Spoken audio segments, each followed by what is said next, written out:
Caros irmãos e irmãs, chegamos ao domingo da Santíssima Trindade. Após celebrar Pentecostes e contemplar o coroamento do tempo pascal, hoje a Igreja nos convida a olhar para os píncaros do mistério, as ultimidades do mistério da nossa fé.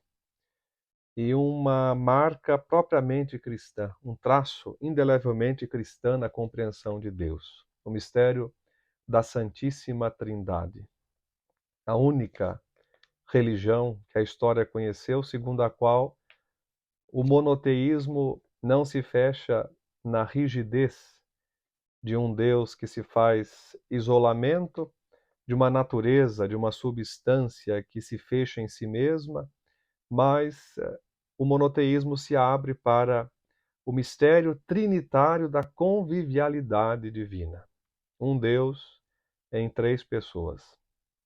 Não se trata, pois, de um convite feito pela Igreja a fim de que nós desvendemos o mistério, pois isso não nos cabe e nem nos compete, mas trata-se sim da doxologia, trata-se da Igreja que nos convoca a contemplarmos e compreender segundo essa modalidade tipicamente ligada à fé, a contemplação, que é justamente a possibilidade que a razão encontra de conhecer porque reconhece, porque contempla, porque se entrega, porque glorifica e porque louva. É isso a compreensão e, ao mesmo tempo, a direção para a qual ou para as quais o domingo da Santíssima Trindade nos convida. Quando essa festa apareceu, o mistério da Trindade aparece na Escritura. No Antigo Testamento ele é insinuado, ele é apresentado sob o véu das metáforas, das imagens. Deus Pai aparece perfeitamente apresentado como pessoa, o Filho e o Espírito são insinuados no Antigo Testamento, são prefigurados. No Novo Testamento nós temos a revelação plena desse mistério. O Filho e o Espírito, como pessoas divinas, aparecem. E a fé da Igreja, posteriormente ao tempo dos apóstolos, foi amadurecendo a compreensão desta fé trinitária, desta doutrina trinitária. A partir do século IV, nós encontramos um esforço muito contumaz por parte da Igreja a fim de esclarecer os termos do conteúdo da sua fé. E, particularmente, o problema do arianismo, que negava a divindade de Jesus Cristo, mas ao mesmo tempo desmanchava a Trindade, porque negando a divindade de Cristo, a Trindade ruía por terra. A partir dali, então, com o Concílio de Nicéia, que se celebrou no ano 325, os termos foram gradualmente esclarecidos. A partir do século VIII, surge na liturgia cristã a lembrança da Trindade como uma liturgia, uma festa assinalando a recordação desse mistério. Não obstante, toda a liturgia cristã seja trinitária. Porém, foi em 1334 que o Papa João XXII estabeleceu como solenidade litúrgica a festa da Santíssima Trindade. Em 1334, a Igreja vivia um tempo difícil. O Papa estava em Avignon, no sul da França, porque desde 1309, com o Papa Clemente V, até 1378, com o Papa Gregório XI, a Corte Pontifícia foi instalada em Avignon, na França, por pressão do rei francês Filipe IV o Belo. A Igreja vivia tempos difíceis, marcados por divisões e rupturas, muitas heresias, inclusive de ordem disciplinar, de ordem jurídica. E o Papa estabelece a festa da Trindade num contexto não fácil, um contexto difícil, justamente para nos recordar que a Trindade é o princípio fontal da Igreja, a Trindade é o modelo, através do qual a igreja deve matizar-se e compor-se, e a Trindade é o fim, ou seja, é a destinação para a qual a igreja caminha. Logo, podemos concluir que nós existimos com e na Trindade, porque ela, que é imensa e una, é em sua força que tudo foi criado e nela todos nós existimos. Ouçamos, pois, o Evangelho desse domingo, João, capítulo 16, versículos 12 a 15. Naquele tempo disse Jesus a seus discípulos: Tenho ainda muitas coisas a dizer-vos, mas não sois capazes de as compreender agora. Quando, porém, vier o Espírito da verdade, ele vos conduzirá à plena verdade. Pois ele não falará por si mesmo, mas dirá tudo o que tiver ouvido. E até as coisas futuras vos anunciará. Ele me glorificará, porque receberá do que é meu e vô-lo anunciará. Tudo o que o Pai possui é meu. Por isso disse que o que ele receberá e vos anunciará é meu. Estamos dentro da última ceia. Capítulo 16 de João compõe um dos discursos que Jesus profere durante a última ceia. E percebemos que o evangelho de hoje possui uma estrutura claramente trinitária. Jesus parte da informação segundo a qual muitas coisas ele ainda tem a nos dizer. Porém, nem tudo somos capazes de compreender agora. Jesus tem muitas coisas a nos dizer. Ou seja, existe em Deus um desejo e um movimento de revelar-se. Deus não quer permanecer escondido. O Deus do cristianismo não é um Deus incógnito, um Deus ao qual não se possa aceder. O Deus dos cristãos não é aquele que prefere habitar o abismo, que prefere estar longe para conservar-se na sua integridade divina.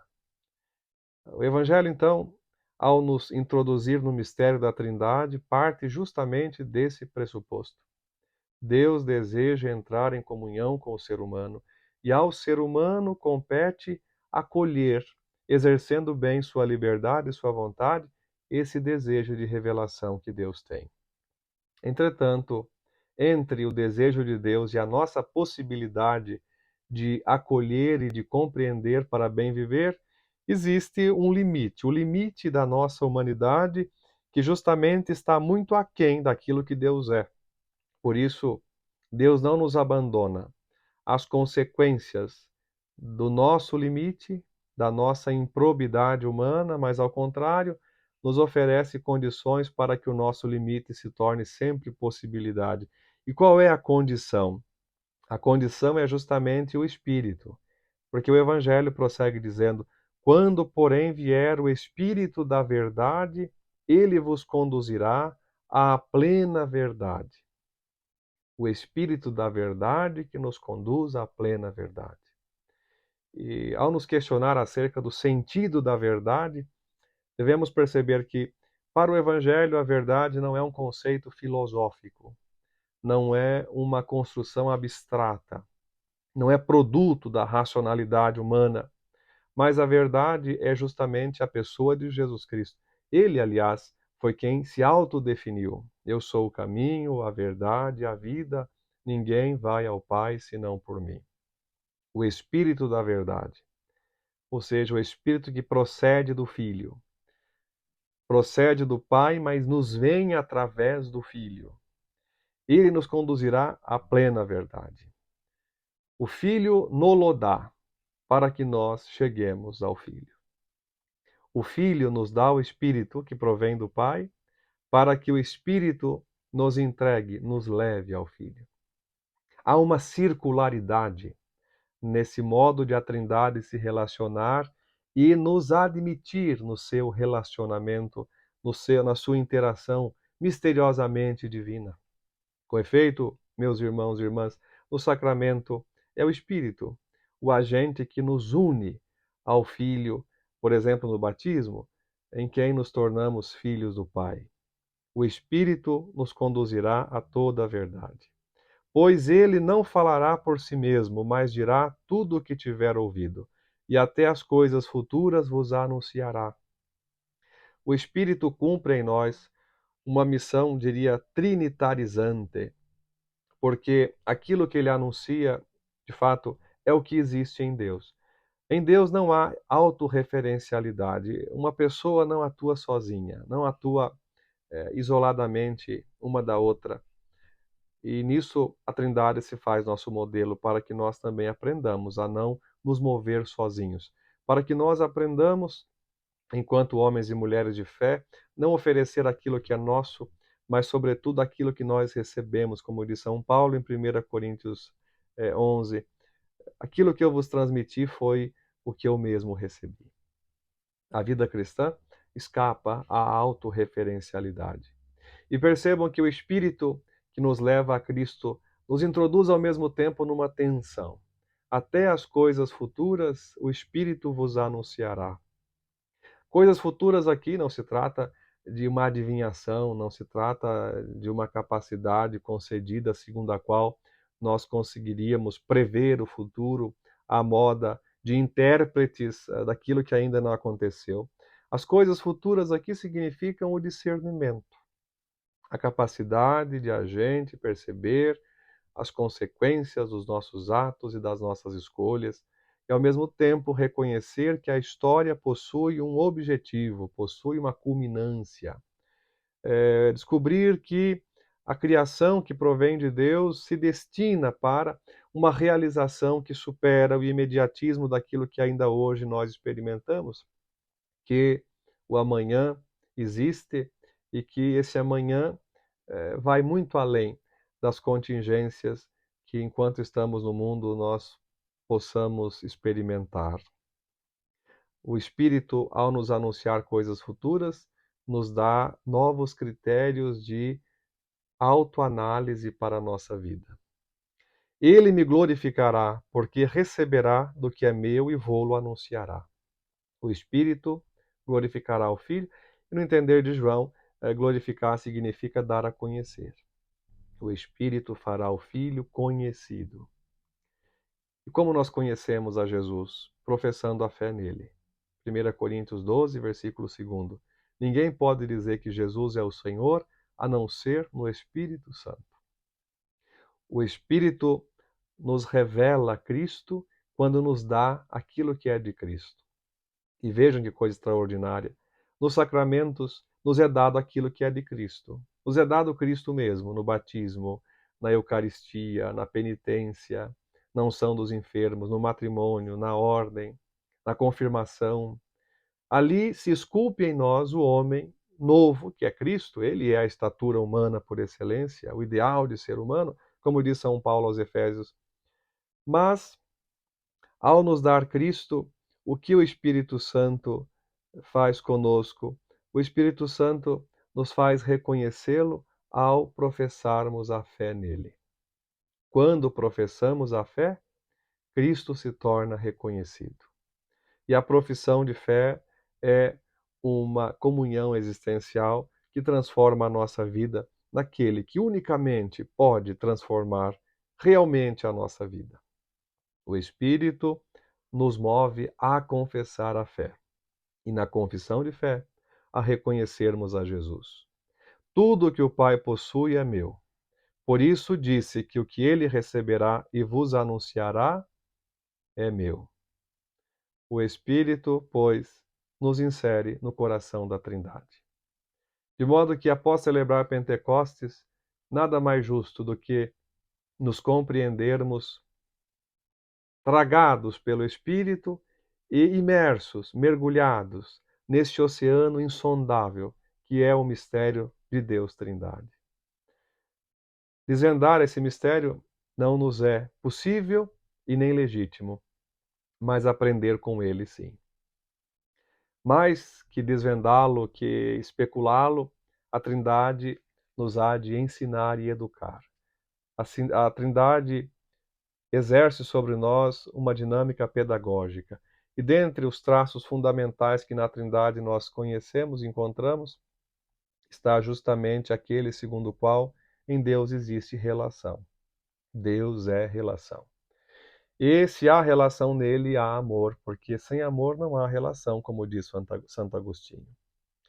De modo que Deus quer mostrar-se.